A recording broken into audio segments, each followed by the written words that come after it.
So ngayon, eto, magto-throwback tayo. Saan ako dito? Dito ako nag-grade 1, dito sa room na to. Grade 1 pa rin siya hanggang ngayon ha.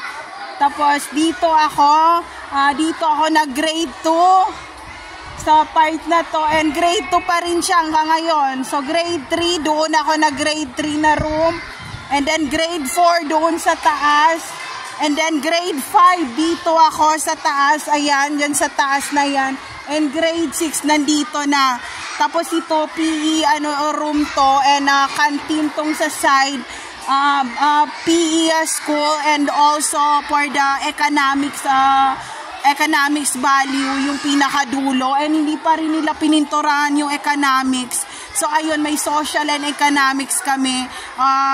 Kumbaga gumagawa kami ng mga project, economic, social, ganyan, nung time na yon. So imagine mo hanggang ngayon, pin-reserve pa rin nila to, and binahato kasi malapit to sa ilog and may high school pa dito sa dulo.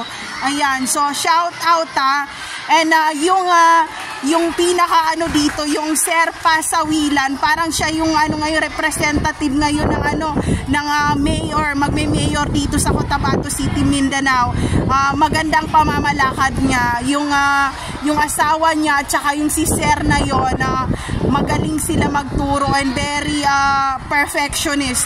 Talagang lahat talaga, dahil meron pang subject yung asawa niya na music and economics and social study and also for dancing.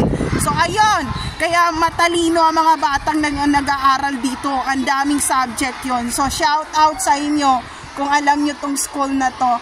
Dito lang to sa Cotabato City, Mindanao, and hindi to part ng province DepEd.